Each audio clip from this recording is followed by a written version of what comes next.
آج پوری دنیا میں کرسچن بھی مناتے ہیں 25 دسمبر کو کرسمس جو مناتے ہیں، عیسیٰ مل گیا، عیسیٰ مل گیا، وہ جوش میں تھے، لا کر کے سولی پر چڑھا۔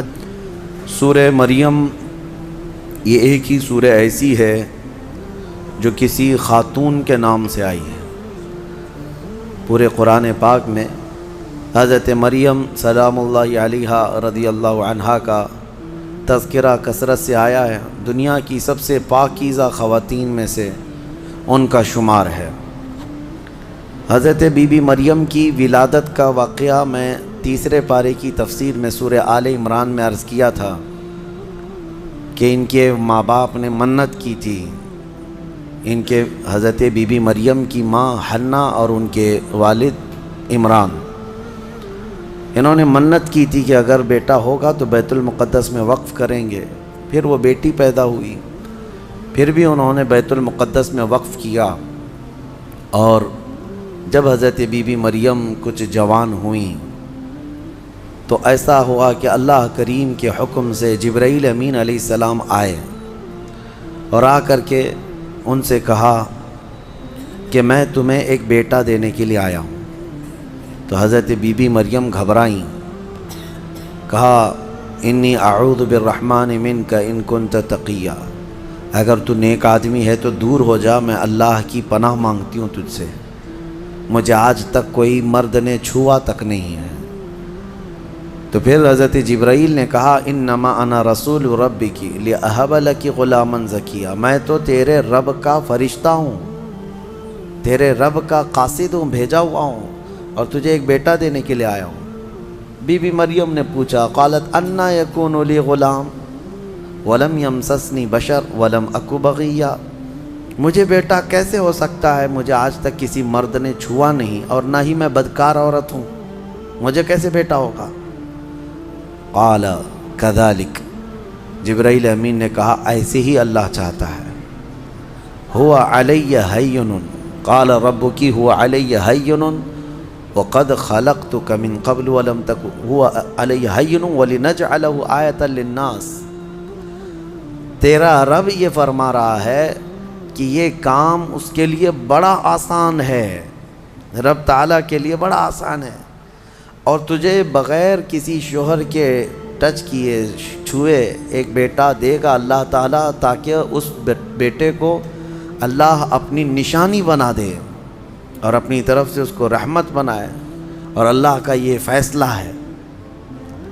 یہ بات چیت ہو رہی کس کے درمیان؟ حضرت بی بی مریم اور حضرت جبرائیل علیہ السلام۔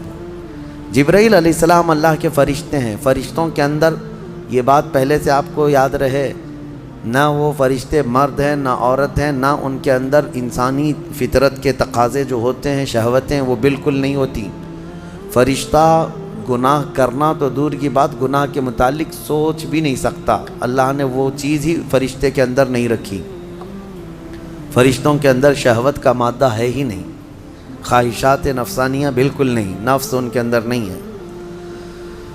جبرائیل امین علیہ السلام جب ان کا اور حضرت بی بی مریم کا جو ایک کنورسیشن ہے، اس کو قرآن پاک میں بیان فرمایا رب تعالیٰ نے۔ اب اس کے بعد اچانک ہوا یہ، فَحَمَلَتْهُ فَانْتَبَذَتْ بِهِ مَكَانًا قَصِيًّا، اچانک بی بی مریم حضرت جبرائیل امین کے پھونک مارنے سے حاملہ ہو گئی۔ صرف انہوں نے پھونک مارا، کون؟ جبرائیل امین علیہ السلام، پھونک مارا تو وہ حضرت بی بی مریم کیا ہوئیں؟ حاملہ ہو گئی، اور جیسی وہ حاملہ ہوئیں تو ان کو خوف ہوا کہ اب قوم کیا کہے گی، تو وہ ایک آبادی سے بہت دور چلی گئیں جہاں کوئی نہ دیکھتا ہو، اور وہ ایک گھنی باغیچے کے جو کھجوروں کے درخت وہاں پر تھے، اس باغیچے میں چلی گئیں۔ یہ ایسا نہیں ہے کہ یہ حمل 9 مہینے کا تھا، بلکہ یوں حمل ہوا اور پھر بچے کی ولادت بھی، زیادہ دن تک کا یہ حمل نہیں تھا۔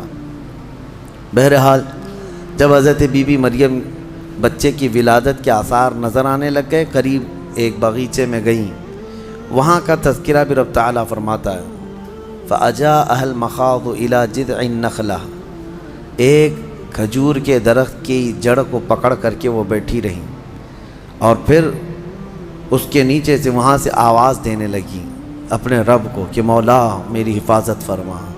اور درد ایسا ہوتا ہے ولادت کے وقت کا، اس وقت کے الفاظ حضرت بی بی مریم کے قرآن فرما رہا ہے، وہ کہہ رہی تھی کنت نسیم منسیا، یہ درد سے پہلے میں مر گئی ہوتی، بھلا دی گئی ہوتی، کاش میں ان تمام چیزوں میں نہ ہوتی. عورت جو ہے اس درد کے وقت بہت ہی زیادہ فرسٹریٹ ہوتی ہے، بہت تکلیف دہ ہوتی ہے، تکلیف زدہ ہوتی ہے، اس قدر کہ موت کے وقت ہونے والی تکلیف سے تھوڑی سی کم تکلیف بچے کی ولادت کے وقت ہوتی ہے. ایک عورت کو یہ آسان چیز نہیں ہے، اس کی تقریباً 40 کے قریب ہڈیوں سے تو روح نکل چکی ہوتی ہے عورت کے جسم سے جب بچے کی ولادت کا وقت قریب آتا ہے. اور وہ موت کے منہ میں جا کر کے واپس آنا یہ معمولی بات نہیں. اسی لیے اللہ تعالیٰ نے قرآن میں اس کا ذکر فرمایا، وہ حمل یعنی عورت جو ہے حملہ وفصالہ 30 شہر، یہ آیت ہے، اس میں اللہ تعالیٰ فرماتا ہے ووضعتہ کرہا، جب وہ بچے کو جنم دیتی ہے تو بڑی تکلیف کے ساتھ دیتی ہے. حضرت بی بی مریم کا بھی جب وہ وقت آیا تو وہ درخت کی جڑ کو پکڑ کر کے آواز دینے لگی، کاش میں اس درد سے پہلے ختم ہو چکی ہوتی، بھلا دی گئی ہوتی. تو رب تعالیٰ کی طرف سے آواز آئی، اللہ تحزنی وقد جعل ربکی سریا، گھبرا مت اے مریم، تیرا رب تیرے لیے آسانیاں پیدا فرمائے گا، آسانیاں پیدا فرمائے گا. اس درخت کو ہلاؤ، پکی کھجوریں گریں گی تم پر. حضرت اللہ کی طرف سے حضرت بی بی مریم کو جو پیغامات آ رہے تھے یہ کیا تھے، یہاں پر بھی میں بتا دوں. اللہ تعالیٰ اپنے بندوں کو جو پیغامات دیتا ہے اس کے 3 طریقے. ایک وحی ہے جو نبیوں کو دی جاتی ہے، یعنی وہ وحی ہے، اس کو وحی کہتے ہیں، جو اللہ تعالیٰ کا پیغام نبی کو آئے. وحی کے بھی کئی طریقے ہیں، ڈائریکٹ اللہ تعالیٰ سے وہ کلام کر لیں یا کسی فرشتے کے ذریعے سے کر لیں. جیسے جبرائیل امین علیہ السلام جو لے کر کے آتے تھے اور نبیوں کو پہنچاتے تھے، یہ بھی کیا ہے، اس کو کیا کہتے ہیں، وحی، وحی ہے. اور اللہ کے ولیوں کو جو پیغامات اللہ کی طرف سے ملتے ہیں اس میں فرشتہ تو نہیں آتا، لیکن اللہ تعالیٰ ان کو کچھ باتوں کی ہدایت دل میں ڈالتا ہے یا ان کے ذہن میں، دماغ میں وہ چیزیں اچانک اترتی ہیں، اس کو کہتے ہیں الہام. یہ وحی نہیں ہے، یہ کیا ہے، الہام. اور عام مومنین کے دلوں میں بھی اللہ ہدایت ڈالتا ہے. آپ کو خود بھی کچھ چیزیں سمجھ میں آ جاتی ہیں، یہ صحیح ہے، یہ غلط ہے، یہ اللہ کی طرف سے دی ہوئی ہدایت ہے. اس کو القاء کہتے ہیں. ہے اللہ کی دی ہوئی ہدایت، لیکن اگر وہ نبی کو ہو تو وحی ہے، ولی کو ہو تو الہام ہے، عام مومنین کو ہو تو القاء ہے. اور کچھ کافروں کو بھی ہوتی ہے، کافروں کو جو چیزیں معلوم ہوتی ہیں اس کو استدراج کہتے ہیں، یعنی وہ بھی کچھ چیزیں معلوم کر لیتا ہے. بہرحال یہ ایک الگ بحث ہے. حضرت بی بی مریم کو یہ الہام اللہ کی طرف سے تھا. اللہ تبارک و تعالیٰ نے ان کو فرمایا کہ درخت کی یہ جڑ کو ہلاؤ، پکی کھجوریں گریں گی. کھجوریں گریں تو اللہ کا حکم ہوا فکلی وشربی وقری عینا، کھاؤ پیو اور اپنی آنکھیں ٹھنڈی کرو. درد زہ اس کو کہتے ہیں، بچے کی ولادت کے وقت ہونے والا درد. قرآن کے اعتبار سے اس درد کے وقت عورت کو کھجور کھانا چاہیے، کھجور سے افاقہ ہوگا، کیونکہ قرآن میں اللہ نے بی بی مریم کو یہ عطا فرمایا. وہ کھجوریں کھائیں اور اس کے بعد اب جو حکم تھا اللہ کا وہ کیا تھا، فَإِمَّا تَرَيِنَّ مِنَ الْبَشَرِ أَحَدًا فَقُولِي إِنِّي نَذَرْتُ لِلرَّحْمَنِ صَوْمًا. اگر کوئی آدمی تجھے نظر آ گیا بچہ ہونے کے بعد، بچے کو دیکھ کر کے کوئی بھی اگر تم کو نظر آیا تو بات مت کرنا کسی سے. اس وقت چپ کا روزہ ہوتا تھا، یعنی خاموشی کا روزہ. ہماری شریعت میں نہیں ہے، لیکن پہلے کی شریعت میں چپ رہنے کا روزہ بھی ہوتا تھا، یعنی وہ جو ٹائم ہے اتنے ٹائم تک کسی سے بات نہیں کریں. یہ ہونا چاہیے، لیکن ہماری شریعت میں نہیں ہے. کاش یہ روزہ عورتوں پر ہو جاتا، بہت سارے لوگ محفوظ ہو جاتے ہیں. خیر، حضرت بی بی مریم کو کہا گیا کہ چپ کا روزہ رکھنا، اور کوئی بھی اگر بات کرے تو اشارہ کرنا اپنے بیٹے کی طرف کہ اس سے بات کرو، میں آج چپ کا روزہ ہوں، یعنی وہ اشارہ لوگ سمجھ جاتے تھے کہ روزہ ہے۔ تو حضرت بی بی مریم وہاں جب پہنچی تو درد ذہ کے بعد حضرت عیسیٰ علیہ السلام پیدا ہو گئے۔ وہ ایک پتھر پر جلوہ بار ہوئے، اور جیسے ہی پیدا ہوئے حضرت عیسیٰ علیہ السلام وہ پاک صاف تھے، کوئی دایا نہیں، کوئی نرس نہیں، کوئی نرسنگ ہوم نہیں۔ یہ اللہ تعالیٰ کی قدرت تھی، ایک صحیح سلامت بیٹا، اور وہ بھی اللہ کی نشانی بنانی تھی بغیر باپ کے۔ حضرت عیسیٰ علیہ السلام پیدا ہوئے اور حضرت بی بی مریم اپنے بیٹے کو اٹھائیں اور لے کر کے چل پڑیں ایک ہی دن میں، جس کو کہتے ہیں زچہ عورت، یعنی جس کا بچہ ہوا ہوتا ہے وہ عورت کمزور ہو جاتی ہے، لیکن حضرت بی بی مریم اپنے بیٹے کو اٹھائیں اور چل پڑیں۔ جیسے ہی وہ بستی کی طرف آنے لگی، ان کی گود میں بچہ تھا، لوگوں کی نظر پڑ گئی، کوئی ادھر ادھر چیمی گوئیاں شروع ہو گئیں، باتیں کانا پوسی، لوگ جمع ہوئے اور پوچھنے لگے، یا اخت ہارون ما کان ابوک امرأ سوء وما کانت امک بغیہ، اے مریم تو تو بڑی پاک خاتون ہے، اخت ہارون کہا جاتا تھا پاک عورت کو، تو تو بالکل ہارون کی بہن کی طرح ہے، تو نے یہ کیسے کر لیا؟ نہ تیرا باپ بدماش تھا، نہ تیری ماں بری تھی، یہ کہاں سے آ گیا تیرے اندر بچہ؟ فاشارت الیہ، بی بی مریم نے اپنے بیٹے کی طرف اشارہ کیا، اس سے بات کرو، میں آج چپ کا روزہ ہوں۔ لوگوں نے کہا، قالوا کیف نکلم من کان فی المہد صبیا، ہم اس سے کیسے بات کریں جو گود میں بیٹھا ہوا ہے؟ گود کے بچے سے بات کریں گے؟ تو اشارہ اس طرف کر رہی ہے۔ تو لوگ ابھی یہ بات چیت کر ہی رہے تھے، گود میں سے ہی حضرت عیسیٰ علیہ السلام بول پڑے، قال انی عبد اللہ آتانی الکتاب وجعلنی نبیا وجعلنی مبارکا اینما کنت واوصانی بالصلاة والزکاة ما دمت حیا وبرا بوالدتی ولم یجعلنی جبارا شقیا والسلام علی یوم ولدت ویوم اموت ویوم ابعث حیا۔ یہاں تک کا کلمہ عیسیٰ علیہ السلام نے گود میں ہی کیا۔ کیا کہتے ہیں؟ اے لوگوں، میں اللہ کا بندہ ہوں، انی عبداللہ، میں اللہ کا بندہ ہوں، اور اس نے مجھے نبی بنا کر بھیجا ہے۔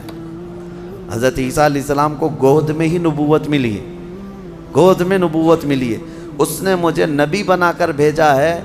صرف نبی نہیں، وجعلنی مبارکہ، اور مجھے برکت والا بنا کر بھیجا ہے۔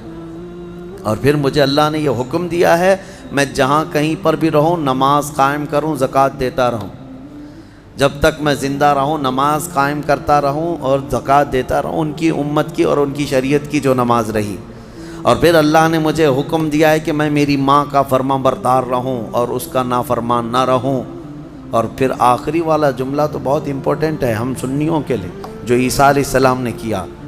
عیسیٰ علیہ السلام کی ولادت کا دن، جیسے کہ آج پوری دنیا میں کرسچن بھی مناتے ہیں 25 دسمبر کو، کرسمس جو مناتے ہیں، الگ الگ روایتیں واللہ عالم جو بھی ان کی پیدائش کا دن رہا، لیکن عیسیٰ علیہ السلام کا یہ جملہ بڑا امپورٹنٹ ہے۔ آخر میں اپنی گود میں انہوں نے کیا کہا؟ والسلام علی یوم ولدت ویوم اموت ویوم ابعث حیا، کہتے ہیں مجھ پر اللہ کی سلامتی ہو جس دن میں پیدا ہوا، جس دن میں پیدا ہوا، اور جس دن میں انتقال کروں گا، اور جس دن میں اٹھایا جاؤں گا، وہ سب ان سب دنوں پر اللہ کی سلامتی ہو۔ عیسیٰ علیہ السلام جس دن پیدا ہوئے وہ سلامتی والا دن ہے، تو 12 ربیع الاول کیوں نہ سلامتی والا دن؟ میرے آقا صلی اللہ علیہ وسلم جس دن پیدا ہوئے کیا وہ سلامتی والا دن نہیں ہے؟ اور ایک نبی خود اپنی ولادت کے دن سلام بھیج رہے ہیں، اور یہاں کروڑوں امتی اپنے نبی کے پیدائش کے دن سلامتی بھیجیں، تو یقیناً یہ قرآن کے حکم کے مطابق ہے۔ بہرحال یہاں تک بات ہوئی، اب چپ ہو جانا چاہیے۔ بچے کی زبان سے جب یہ باتیں سن لی، یہ معجزہ نہیں تو اور کیا ہے؟ اس کے بعد عیسیٰ علیہ السلام ایسا نہیں کہ گود میں ہی بولتے تھے، بس اتنا بولے اور خاموش ہو گئے۔ پھر جب بولنے کی عمر آئی بچوں کی، تب آپ پھر بولنے لگے۔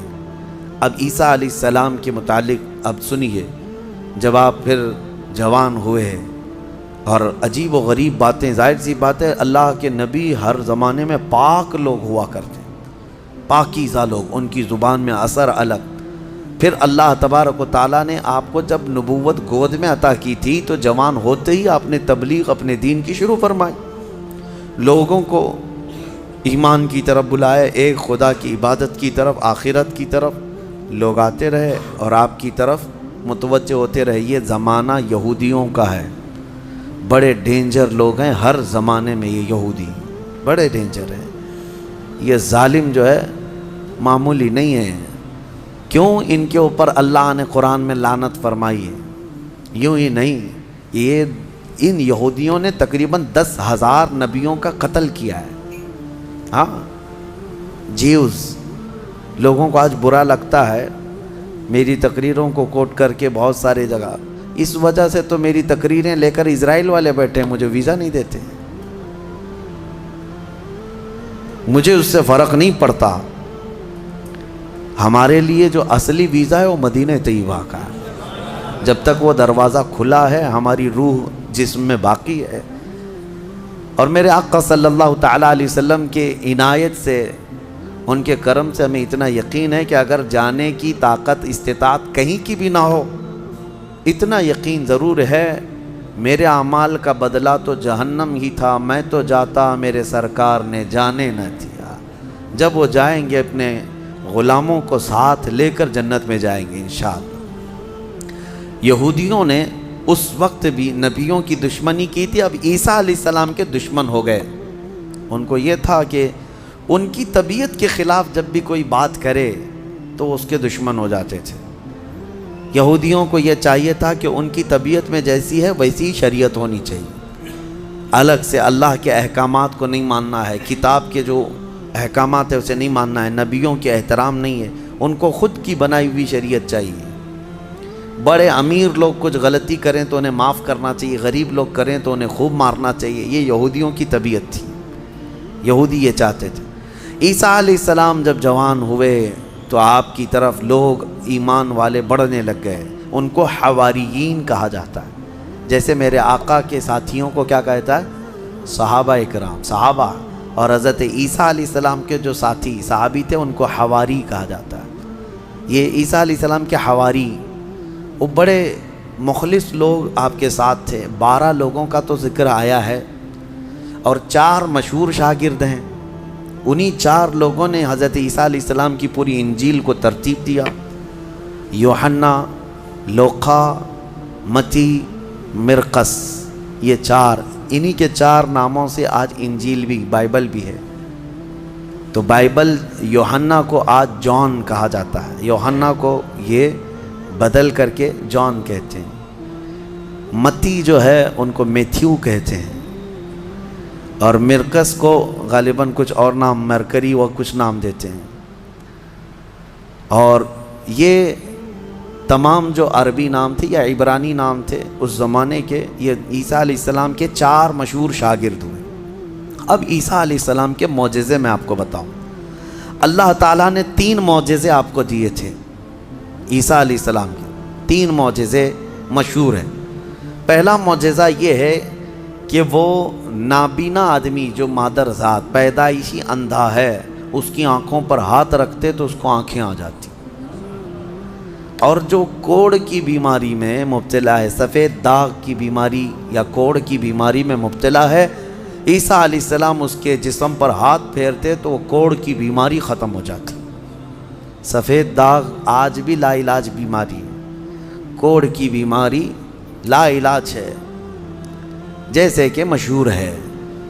اور تیسری چیز یہ ہے کہ مٹی کے پرندے ہوں، انہیں پھونک مارتے تو وہ زندہ ہو کر اڑ جاتے تھے۔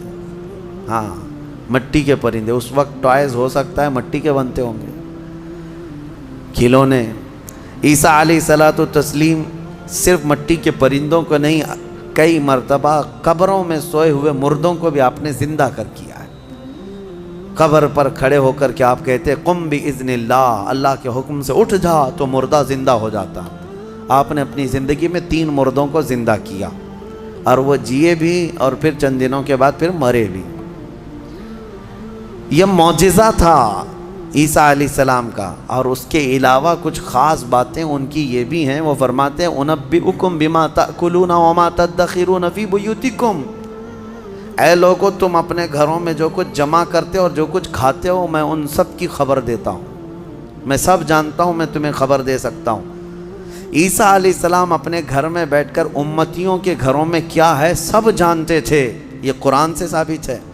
پھر بھی یہ ظالم ہمارے نبی کے متعلق کہتے ہیں کہ ان کو پیٹھ پیچھے کا علم نہیں تھا. بنی اسرائیل کے نبی عیسیٰ علیہ السلام کے بارے میں یہ یقین ہے، قرآن کہہ رہا ہے وہ اپنے امتیوں کے گھروں میں موجود کھانا جمع کرنا اس کو وہ جانتے تھے عیسیٰ علیہ السلام. اور وہ عیسیٰ جو خود میرے نبی کی امت میں آنے والے ہیں، جو اخیر زمانے میں میرے آقا کی امت میں آنے والے ہیں، وہ جب سب کے گھروں کے حالات جانتے تھے تو پھر میرے آقا صلی اللہ تعالیٰ علیہ وسلم اپنے امتیوں کے احوال سے کیسے بے خبر ہو سکتے ہیں؟ الحمدللہ بریلویوں کا یہی کہنا ہے، اور اعلیٰ حضرت فاضل بریلوی رحمۃ اللہ علیہ کا یہ احسان ہے کہ آپ نے صحیح سمت میں جو صحابہ کا عقیدہ تھا وہی عقیدہ ہمیں عطا کیا ہے. ہم یہاں سے پکاریں وہ وہاں سے سنیں. مصطفیٰ کی سماعت پہ لاکھوں سلام، اور کوئی غیب کیا تم سے نہاں ہو بھلا، جب نہ خدا ہی چھپا تم پہ کروڑوں درود. حضور پاک صلی اللہ تعالیٰ علیہ وسلم کی نظروں میں اللہ نے سب چیزوں کو عیاں کر دیا. اب اس کے بعد ہوا کیا؟ یہ یہودی ظالم عیسیٰ علیہ السلام کے دشمن ہو گئے، کیونکہ آپ کا دین پھیلتا جا رہا تھا، عیسائی بڑھتے جا رہے تھے. عیسائیوں کی جب تعداد بڑھ گئی تو یہودیوں کو خطرہ ہونے لگ گیا کہ یہ اب پوری کی پوری حکومت ان کے ہاتھ میں چلی جائے گی جو برسوں سے ہم لے کر چل رہے ہیں. تو انہوں نے حضرت عیسیٰ علیہ السلام کو مارنے کا پلان بنایا. جیسے پہلے نبیوں کو مارتے تھے پھر انہوں نے مارنے. آج آپ کو یہ لگ رہا ہوگا کہ عیسائی اور یہودی مل چکے ہیں، یہ جھوٹی ملاقاتیں ہیں ان کی. یہ صرف اور صرف اسلام کی دشمنی میں دونوں اپنی جنگوں کو ٹھنڈی رکھے ہیں، ورنہ ہر زمانے میں سب سے زیادہ خطرناک لڑائیاں عیسائیوں کی اور یہودیوں کی ہوئی. قرآن نے بھی کہا ہے. ابھی اگر میں کہوں تو لوگوں کو عجیب سا محسوس ہوگا. ہٹلر کا ظلم کیا تھا؟ یہودیوں کے خلاف تھا. اور بیت المقدس میں ہرکیولس جس کو ہرقل کہا جاتا ہے، اس نے تو توڑ کر کے اینٹ سے اینٹ بجا کے رکھ دیا تھا. ٹائٹس ایک بادشاہ گزرا عیسائیوں کا، اس نے تو پورے یہودیوں کو ختم کر رکھا تھا، خون سے نہلا دیا تھا پوری زمین کو. بہت مرتبہ ان کی لڑائیاں ہوئی، اور جب یہودی پاور میں آتے عیسائیوں کو مارتے تھے. یہ جنگیں تو چلتی رہی ہیں کتنے سالوں تک. وجہ بھی ہے جنگوں کی کہ انہوں نے شروع کیا، یہودیوں نے عیسائیوں کو برباد کرنے کے لیے. انہوں نے پہلے کیا کیا؟ ان میں گھس کر کے ان کے عقیدے کو چینج کیا. پہلے عیسائی ایمان والے تھے، عیسیٰ علیہ السلام پر ایمان رکھتے، اور عیسیٰ علیہ السلام کو اللہ کا بیٹا نہیں اللہ کا رسول مانتے تھے. اللہ کے رسول ہیں وہ. یہودیوں نے انہیں گمراہ کیا، پادری بنا بنا کر کے انہیں میں گھسا دیا کہ وہ پادری ایسے چرچوں میں گئے جہاں جا کر کے انہوں نے بائبل کو اپنے انداز سے شرح لکھنا شروع کیا کہ اس کا مطلب یہ ہے، اس کا مطلب یہ ہے، اور پھر بعد والی جنریشن نے اس کا عقیدہ بنا لیا. یہ یہودی اسی طرح سے ہماری امت میں بھی گھس گھس کر کے فرقے بنا ہے. ان کا کام یہ ہے ہر زمانے میں. اور یہ میں ہوا میں نہیں بول رہا ہوں، باضابطہ انہوں نے یہ سب کام کر کے کتابیں بھی لکھی ہیں کہ ہم نے یہ کیا ہے، اعتراف کیا ہے. مارکیٹ میں آج کتابیں ملتی ہیں یہ جو کرتے ہیں، اور اس کے بعد اعترافی کتاب بھی لکھتے ہیں کہ ہم نے یہ کام کیے ہیں. بہرحال عیسیٰ علیہ السلام کو قتل کرنے کا منصوبہ بنایا اور ان کے گھر کے اطراف جمع ہو گئے. عیسیٰ علیہ السلام کو اللہ تعالیٰ نے وحی کے ذریعے بتا دیا کہ تمہارے دشمن تمہارے قتل کے درپے ہیں. عیسیٰ علیہ السلام اپنے حواریین سے رات میں ملاقات کرتے ہیں، ان کو دین کے ساری باتیں پیش کرتے ہیں، اور جو انجیل تھی جس کو یہ بائبل کہتے ہیں وہ سب اپنے شاگردوں میں تقسیم کر دیا، اور سب کو الگ الگ جگہ جانے کا حکم دیا کہ تم فلاں جگہ چلے جاؤ، تم فلاں جگہ چلے جاؤ، تم فلاں جگہ چلے جاؤ. اور پھر سب کو یہ اپنی آخری وصیت میں کہا میں اللہ کے حضور جا رہا ہوں. یہ ان کے آخری پیغامات تھے اپنے شاگردوں کو، اپنے صحابہ کو، اپنے حواریین کو کہا. ان کے حواریین سب چلے گئے، عیسیٰ علیہ السلام اکیلے تھے گھر میں. اب یہودیوں نے ان کے گھر کا گھیراؤ کر لیا. یہ قرآن سے جو بات ثابت ہے وہ میں بتا رہا ہوں، یہ آج تک عیسائیوں کو بھی ان کی کتابوں میں نہیں ملی بات، ان کو اس چیز کا علم نہیں ہے، لیکن قرآن میں ہے، کیونکہ عیسیٰ علیہ السلام گھر میں تھے، اس کے بعد عیسائیوں کو کہاں سے پتہ چلے گا کیا ہوا تھا؟ عیسیٰ علیہ السلام کے جو حواریین تھے وہ بھی دور چلے گئے تھے، گھر میں کیا ہوا کسی کو نہیں معلوم۔ ہوا یہ کہ یہودی قتل کرنے کے لیے آئے اور اپنے ایک بندے کو، اپنے ایک قاصد کو گھر میں بھیجا، جاؤ دیکھو عیسیٰ ہیں کہ نہیں۔ وہ اندر آیا دیکھنے کے لیے، عیسیٰ علیہ السلام تلاوت میں مشغول تھے، اسی وقت قرآن میں اللہ فرماتا ہے ہم نے عیسیٰ علیہ السلام کو اللہ نے آسمانوں پر اٹھا لیا، عیسیٰ علیہ السلام کو آسمانوں پر اٹھا لیا گیا، اور جو اندر آیا تھا اس کو عیسیٰ علیہ السلام کی شکل دے دیا اللہ نے، اور وہ بھی پوری شکل نہیں، آدھی شکل، اوپر سے وہ عیسیٰ علیہ السلام کی شباہت کا دکھتا تھا۔ وہ اندر ڈھونڈ ہی رہا ہے، بہت لمبا ٹائم ہو گیا، یہودیوں نے دیکھا ہمارا بندہ اندر گیا ابھی تک آیا نہیں، بہت دیر انتظار کرنے کے بعد جب وہ نہیں آیا باہر، تو سارے یہودی تلوار سوتے خود ہی گھس گئے اندر، گھر کے اندر، اور جا کر کے دیکھا تو یہ شخص کھڑا تھا، عیسیٰ علیہ السلام کی شکل تھا، پکڑ کر کے لائے اسی کو کہ عیسیٰ مل گیا، عیسیٰ مل گیا۔ وہ جوش میں تھے، لا کر کے سولی پر چڑھا دیا اپنے ہی بندے کو، اس کو سولی پر، سلیب پر چڑھا دیا اور قتل کر دیا۔ وہ پھانسی پر بیچارہ چڑھ گیا۔ اس کے بعد ان کی دماغ میں یہ بات آئی، اب کھوپڑی کھلی کہ ہمارا بندہ کہاں گیا، جس کو ہم نے گھر میں چیک کرنے کے لیے بھیجا تھا وہ کہاں گیا؟ تو بعض لوگوں نے پیر یعنی ناف سے لے کے نیچے تک کا حصہ دیکھ کر کے کہا یہ تو ہمارا بندہ دکھتا ہے، ہمارا آدمی دکھتا ہے جس کو ہم نے اندر بھیجا تھا، اس لیے کہ اس کے نیچے کا حصہ جو ہے ہمارا وہ جو شخص تھا اس سے ملتا جلتا ہے۔ تو پھر وہ کہنے لگے یہ اگر ہمارا یہ آدمی ہے تو پھر عیسیٰ کہاں گئے، وہ کہاں ہیں، گھر کے اندر سے کہاں چلے گئے، ہم نے تو گھر کا گھیراؤ کیا تھا۔ وہ اسی شک میں پاگل ہوتے رہے بیچارے، یہ اگر عیسیٰ ہے تو ہمارا شخص کہاں ہے، اگر یہ ہمارا شخص ہے تو عیسیٰ کہاں ہے، اور زبردستی کسی کو پھانسی دے دیا، پھانسی پر چڑھایا اور اعلان بھی کر دیا سب کو کہ ہم نے عیسیٰ علیہ السلام کو پھانسی دے دیا۔ بیچارے یہ عیسائی نادان لوگ یہودیوں کی بات پر مان بھی گئے کہ ہاں ہمارے عیسیٰ جو ہے صلیب پر چڑھ گئے، صلیب پر چڑھ گئے، حالانکہ عیسیٰ علیہ السلام صلیب پر نہیں چڑھے۔ ہمارا عقیدہ یہ ہے کہ عیسیٰ علیہ السلام زندہ ہیں اور ان کو آسمانوں پر اٹھایا گیا ہے اور وہ آئیں گے واپس۔ اب یہاں بات یہ ہے کہ عیسائی سارے بھی جو ہے صلیب کے قائل نہیں تھے، یہ تو بہت زمانے کے بعد یہ سب آیا، یہ جو صلیب کا جو نشان ہے پلس کا جو نشان ہے، یہ نشان جو ہے بہت دنوں کے بعد ان کا آیا اور اس پر پھر وہ لٹکا بھی دیتے ہیں۔ عیسائیوں میں بھی الگ الگ فرقے ہوئے، آرتھوڈکس ہے، کیتھولک ہے، اور پھر کئی فرقے ایسے ہیں جن میں پرانے زمانے کے عقائد پر وہ لوگ قائم رہے کہ اللہ کے وہ نبی ہیں، بیٹا نہیں ہے۔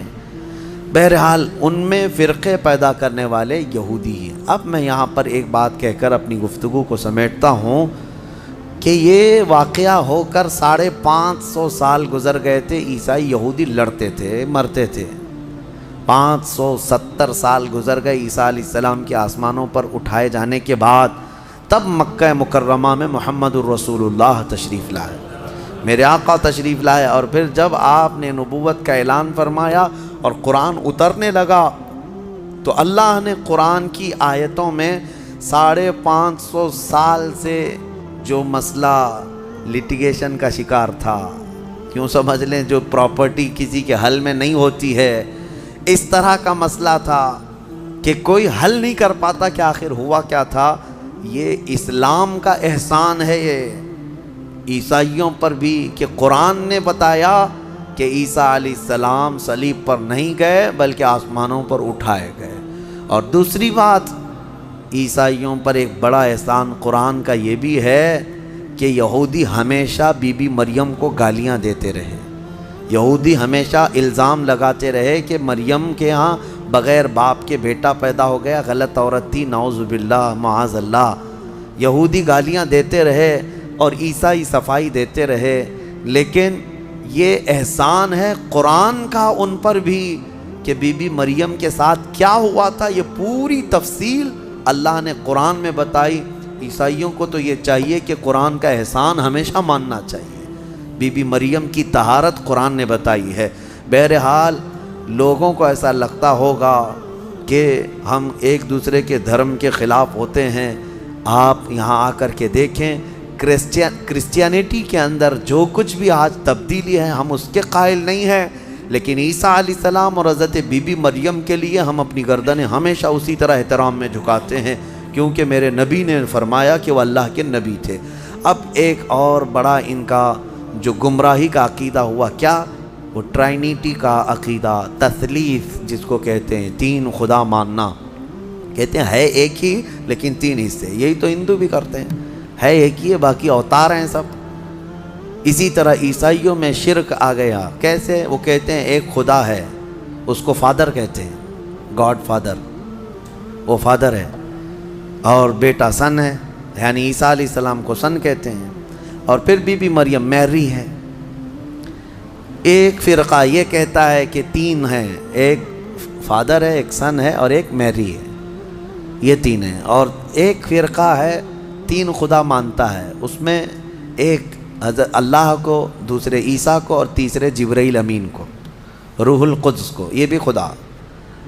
اب ان سے کئی مرتبہ بحثیں بھی ہوئی، باتیں بھی ہوئی، تب یہ یہی کہتے ہیں ہے تو ایک ہی، اسی کا یہ حصہ ہے۔ اور آج ہم نے قرآن میں تلاوت کی ہے، سورہ مریم کے اخیر میں اللہ نے فرمایا وَمَا يَنبَغِي لِلرَّحْمَنِ أَن يَتَّخِذَ وَلَدًا، اللہ کو یہ زیب نہیں دیتا کہ وہ کسی کو بیٹا بنائے، کسی کو بیٹا بنائے۔